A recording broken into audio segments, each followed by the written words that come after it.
Otep à tous, bien-aimés frères et sœurs. Le torchon brûle entre l'Algérie et le Mali. Le torchon brûle entre l'Algérie et le Mali.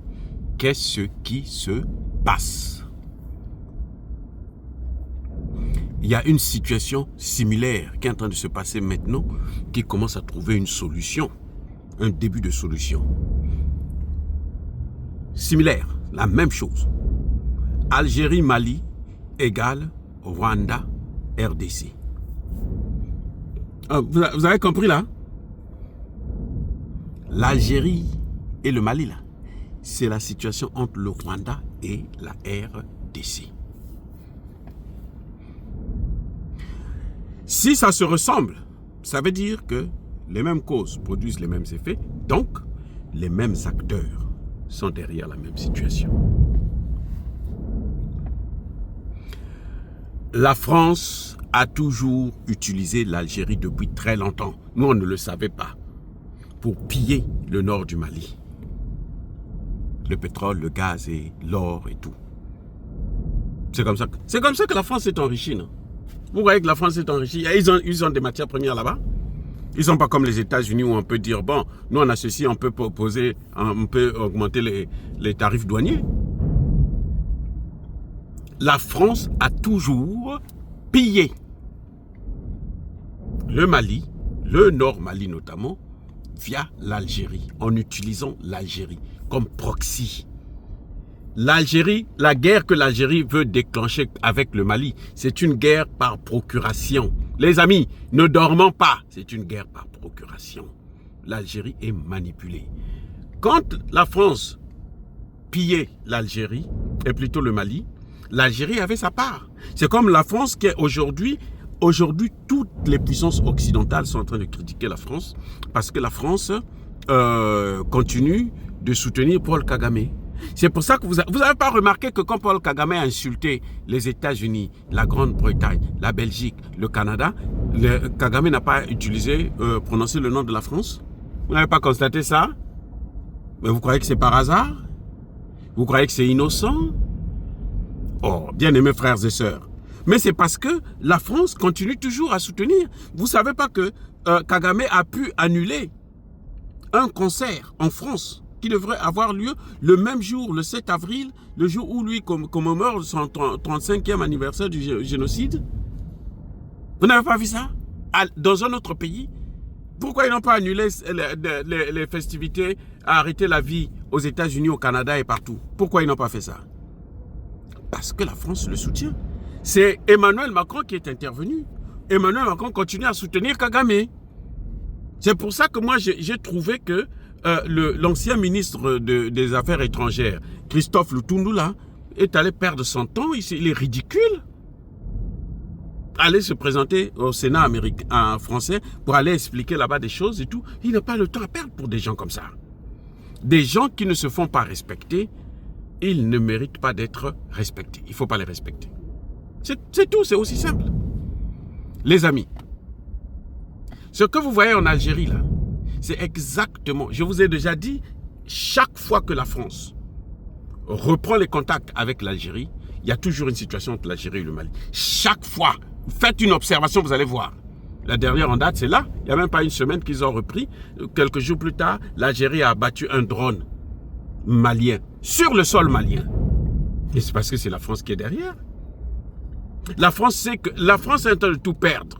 Elle perd partout. Là, en RDC, là, elle est en train de perdre. Quand les Américains vont signer les accords, là, vous croyez que les Français vont encore avoir une part là-bas? Mais c'est fini. Même leur base, les instructeurs français, là, on va les chasser. Vous voyez, les instructeurs français vont venir apprendre aux Congolais comment utiliser les armes américaines. Mais attendez, c'est comme si on ne comprenait plus ce que nous voulons, ce que nous voyons. On voit ce de nos propres yeux. L'Algérie veut faire une guerre par procuration contre le Sahel. Parce que le Sahel dérange le monde entier. Le Sahel dérange les puissances occidentales et notamment européennes.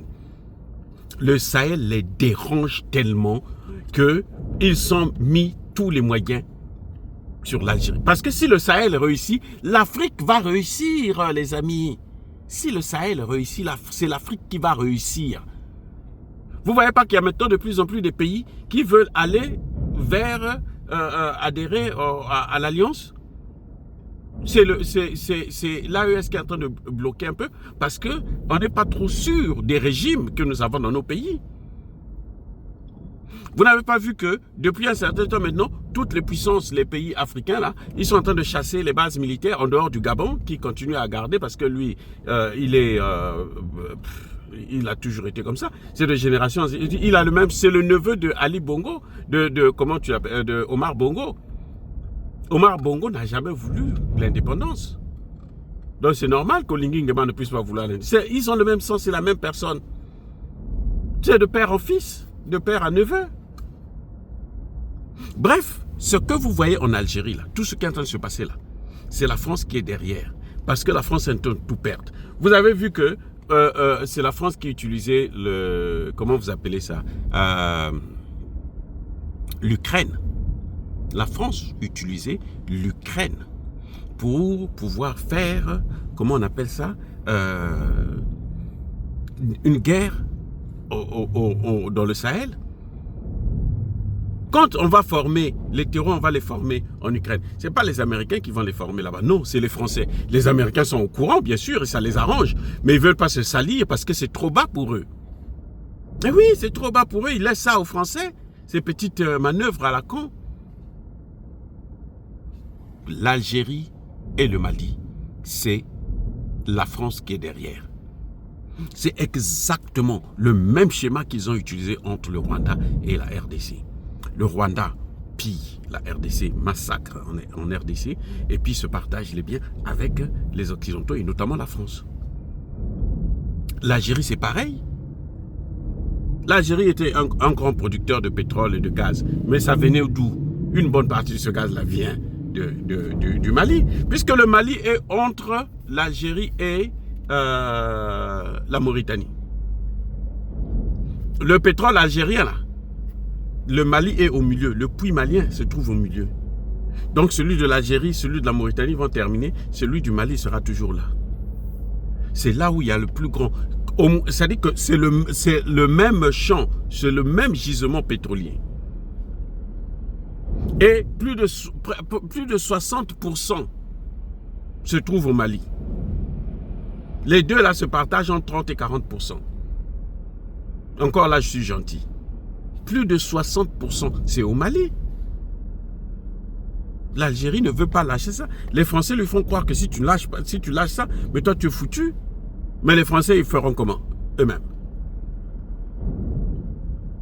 Donc, l'Algérie doit se ressaisir. Cette histoire, parce que le Mali coopère avec le Maroc, mais les autres pays d'Afrique coopèrent avec le Maroc, qui est en train de détruire la Côte d'Ivoire. Ce n'est pas le Maroc, ce sont les Marocains. Pourquoi l'Algérie n'est pas allée faire la guerre à Alassane Ouattara?